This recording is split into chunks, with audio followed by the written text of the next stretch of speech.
Hi guys, welcome to my channel, Kathy was in GH. It feels good to be back after a year and a half. I went on a maternity break and I have so much in store I want to talk about.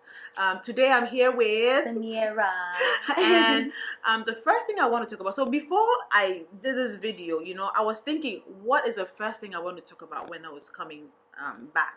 And I remember Samira, before Samira came, when we were speaking on the phone, she was asking me, how are you feeling? Like, what is it like? Like, are you okay and everything? And I remember telling Samira, I'm okay, but I'm having anxiety. So she was one of the first people I spoke to about having postpartum anxiety and depression.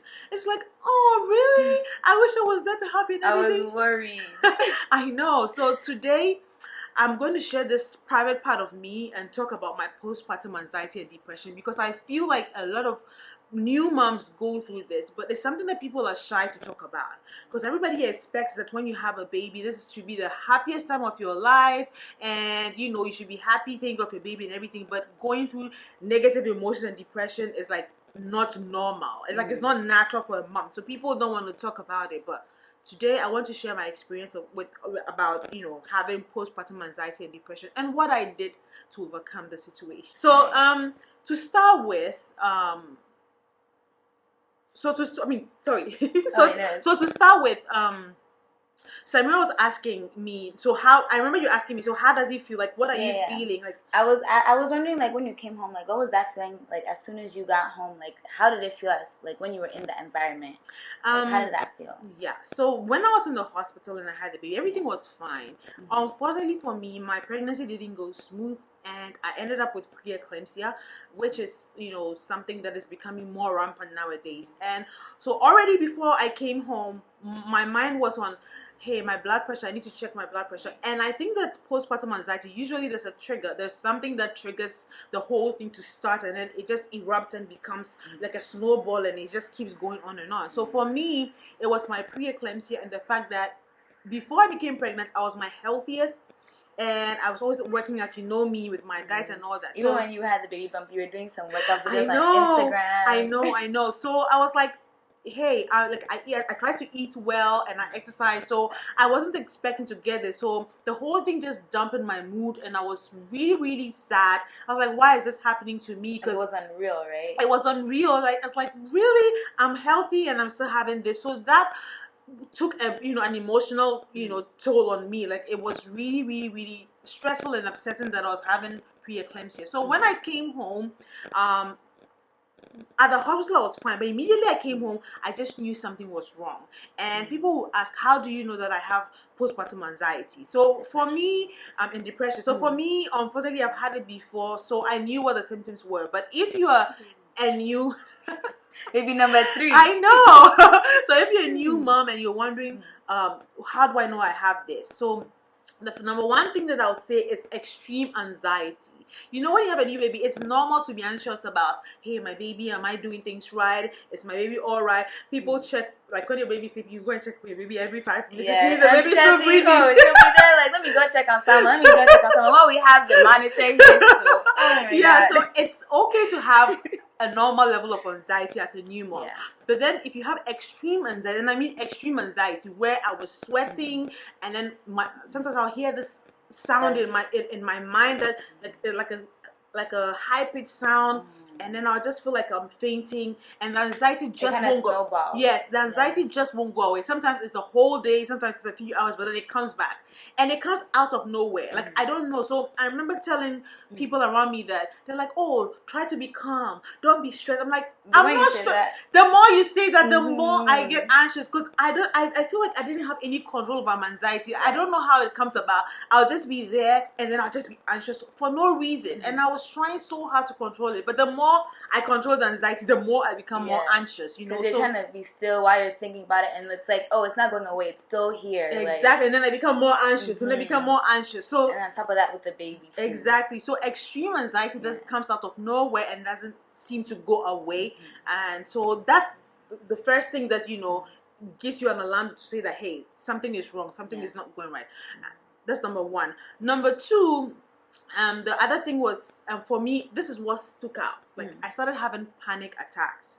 So if you haven't had a panic attack before, you would think you're having a heart attack. You're like, your heart is going crazy. Yes. Oh I know God. I'm laughing now, but this is no laughing matter. So if you ever feel pain in your chest, like tightness in your chest as if you can't breathe, and you start sweating and having palpitation, you immediately think that this is a heart attack. So you put a gif there, what it felt like for you. Oh, it was bad. Samira, it was bad. So I remember calling my husband. I was like, come, something is happening to me. I think I'm going to faint. I'm going to die. I can't breathe. And I remember they would fan me. Seriously, they would like fan me and give me, because I couldn't breathe, and give me more air. And I'll have this pain, and the pain lasts. Sometimes it lasts for hours. And I noticed that the pain comes together with my anxiety. So the more anxious I become, the more the pain, I feel the pain in my chest. So or like when you notice that one thing starts, it's like, oh, I know it's coming, and then exactly, I know it's coming, and then we realize it's here, and then it won't go away, and then your mind starts racing. So I have panic attacks, serious panic attacks. Number 2, and number 3, I also noticed that my mood changed. So mood swings. Everyone has mood swings, but this mood swing, it's more of the depressive mood swing. I was always sad and moody and crying, sappy. The blues. Baby blues is real. You have baby blues, but this is extreme. Like extreme period emotions, but exactly where I had death thoughts. I was always thinking about death, because I was like, am I going to die? Because then when my anxiety came, unfortunately, my blood pressure would go high. And then I'm like, it's like a snowball. It's really, really stressful. So then I started thinking, am I going to die because my blood pressure goes? Then the worst thing you would do is to go on Google. Yeah, because that's when you see cancer. You will die in 6 days. You have 2 months left. It's true. Guys, let me tell you, as a new mom, the worst thing you can do is to go, or even when you're sick. Have you seen Jane the Virgin? The worst thing you can do when you're having any sort of like ailment is to go on Google and Google what's happening, because then it just makes it worse. I remember my doctor telling me that our thoughts actually affect how we feel, because people die not because of the actual disease they have, but because of the anxiety and all the things that fear they go through. Yeah, it's like a psychosis. Exactly. Thinking. That rather kills them rather than the actual disease. So me being who I am, every 2 minutes going on Google, Googling preeclampsia. She's going mad like that. She's doing her own madness. Like Googling anxiety. And then that just made it worse. So I was having, am I going to die? Oh, they said if you have anxiety, this. So I was like, am I going to die? I wouldn't sleep. Like, I just would always think of death. And so death things around me. So that's number 3. Number 4 is insomnia, not sleeping. So like I said, the whole thing about postpartum anxiety and depression, it goes hand in hand. So if you have anxiety, you can't sleep. So I wasn't sleeping, and for days, like sometimes I'll have just like 1 hour of sleep. And even with people, my husband and my sister taking care of the baby, I just can't sleep. I go and I try so hard, and I was like, okay, let me just try and focus and sleep, and teas, all those remedies. The sleep just won't come. I tried everything and I just couldn't sleep. So that's number 4, having extreme insomnia, not sleeping. The number 5 thing I'll say is to do with your appetite. So it's both ways. With some people, they lose the appetite. Like me, I just didn't have an appetite for anything. I was just drinking water. All I did was drink water. Like, I see food and I didn't want to vomit. And I was just eating because I just needed breast milk to breastfeed. But I just didn't want to eat. With some people, they tend to overeat and they just eat everything just to like deal with it. Exactly. Stuff, right? But with me, I wasn't eating. So number 5, loss of appetite. So these are the 5 things that I was going through, and I spoke to my doctor. So usually you would want to speak to your doctor or your midwife or your GP about what you're going through for them to help with a proper diagnosis. So I was determined to fight through this, because I remember one thing my sister told me, and one thing which I'll talk about as to how it helped me to, what helped me to deal with this. And I'll never forget what she told me. But if you want to hear what she told me, stick and stay. We'll be right back. Hi guys, welcome back. So Samira, where were we? So we were talking about how when you have to go through these things, what do you do? How do you deal with it? Like you said, your sister or your midwife. Who is my sister too? It's okay. It's okay. Let me do No, it's fine. It's fine. Look, guys, this is real uncut. So people need to see that this is real. You know, this is a conversation. So my sister, who doubles as my midwife as well, she said something, and that stuck with me. And that was one of the things that helped me. So I'm going to talk about what I did to overcome my postpartum anxiety. By the way, I had it for 3 months. So some of you probably saw me when I had my baby and I was looking all good, and you're like, oh, how's your baby?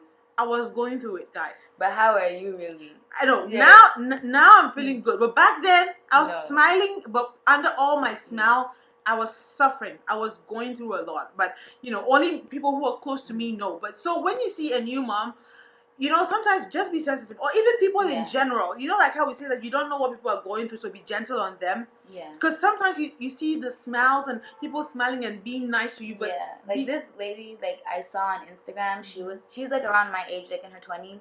She was saying like how she felt like she wasn't enough for the baby. Like she didn't want her baby even. Like she was confused why she had those thoughts and those feelings. But it's like apparently that's just normal because of what you go through and your body goes through after you have the baby. Yeah. So that's crazy. It is crazy. So here are the things that I did and that helped me to overcome my postpartum anxiety and depression.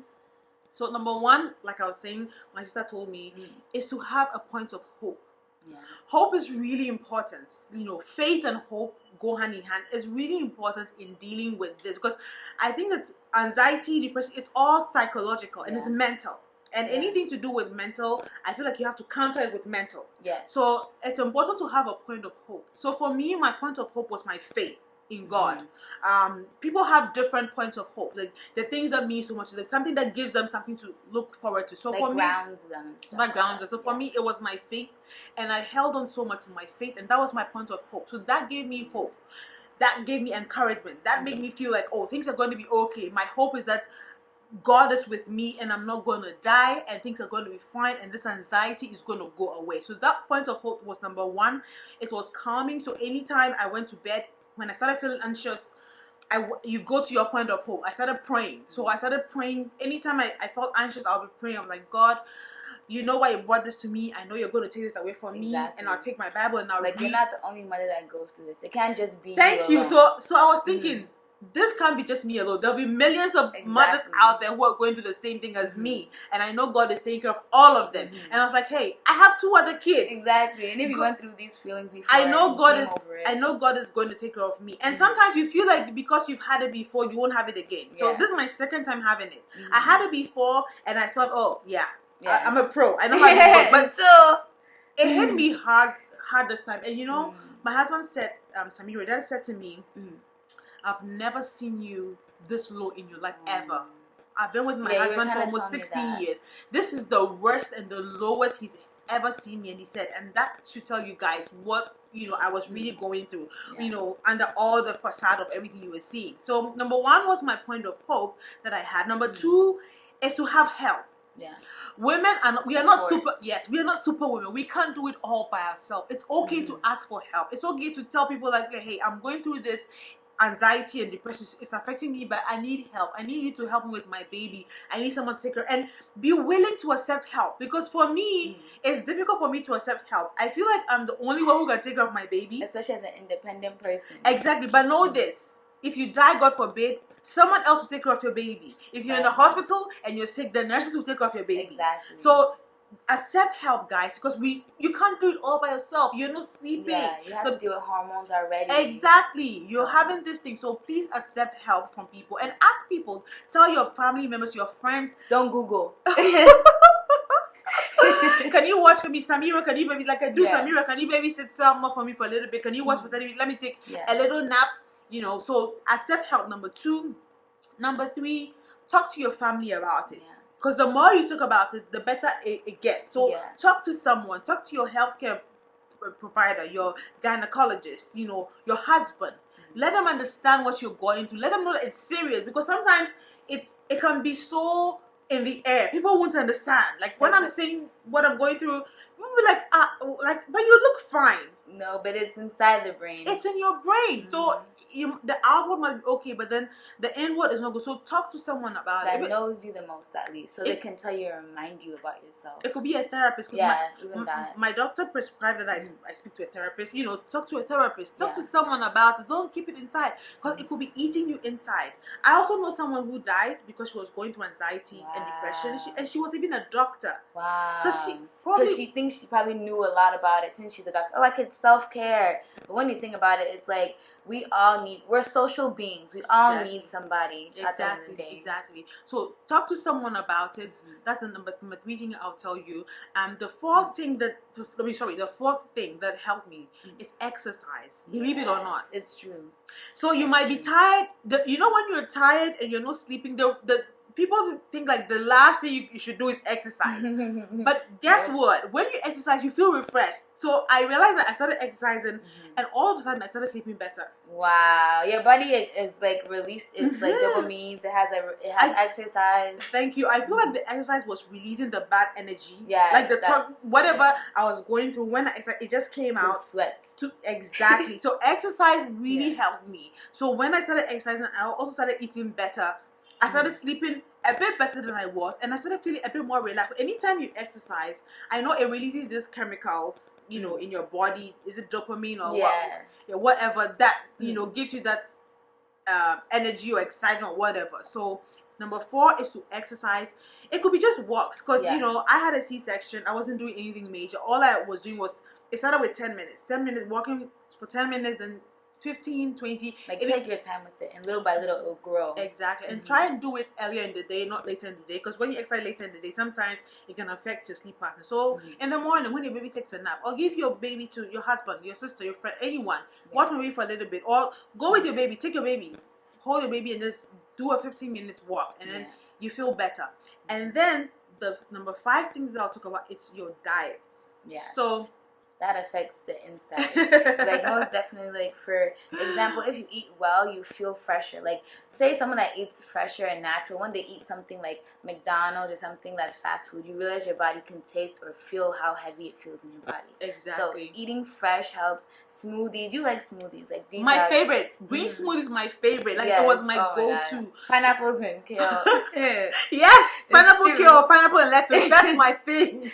That's like my thing, guys. And it tastes good. Make it taste good, you know? Yeah, so like green smoothie, but eat healthy. A lot of veggies, a lot of water also. Yes. I was always because I wasn't eating in the beginning. All I did was drink water, but drink a lot of water. Yes, and then eat a lot of veggies and fruits. I cut out sugar.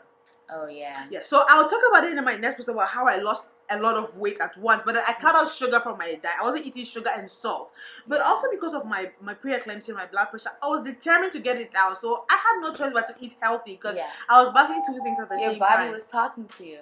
Exactly. So I'm eating healthy. So these 5 things were some of the things that I did to overcome my anxiety and depression. And it wasn't one day. It was 1 year at a time. I kept telling myself every day is a new day to have hope. Little by little it adds up, and then before you know it, you have the positive mindset. Before I knew it, I was sleeping better, and I wasn't getting anxious. And anytime my anxiety would come, I would go to my point of hope, and then I would do breathing exercises. That's number 6. You remind yourself. Yes. Number 6, I was doing breathing exercises as well. You know, meditating, breathing exercises anytime it would come.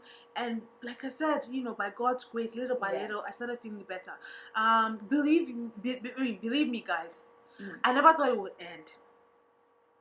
Because after 3 months, you find yourself, you're just like, oh, okay, by point of no hope, I've been trying these things, and it doesn't go nowhere. But if you think about it, it's like, okay, like you said, you've had it before, right? Like the depression feeling. So it's like, if you've gotten past it, it's like, okay, like after some time, and like I'll learn how to live with it, and eventually your mind will realize, okay, it's not stressing me out as much. I think I'm getting better. Exactly. You know? And so I remember they were telling me, but when you're in it, it's difficult to accept it. Like one day you wake up and you will be like, I can't believe this thing is gone. And it's true. It's like that. One day, it went gradual. It wasn't like that, but it was a gradual thing where I became less anxious by the day because I was doing all these things.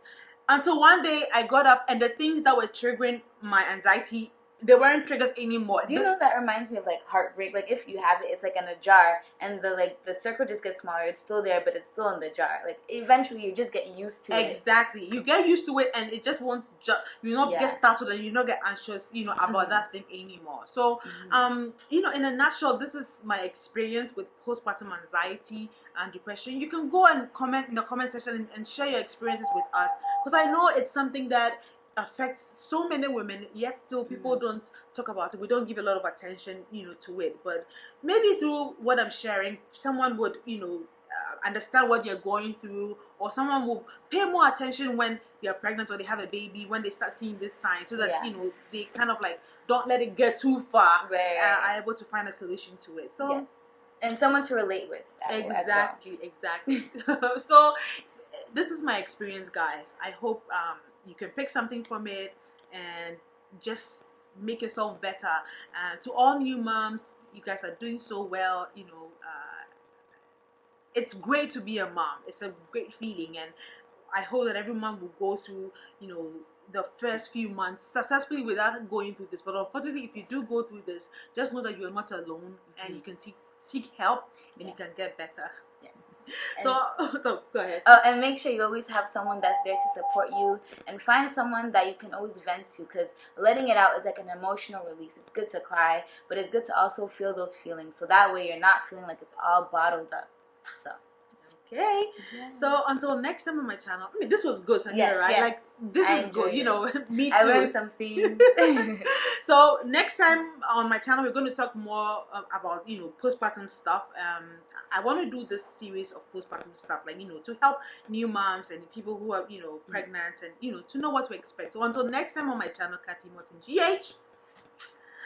Watch out for more. Yes. Bye.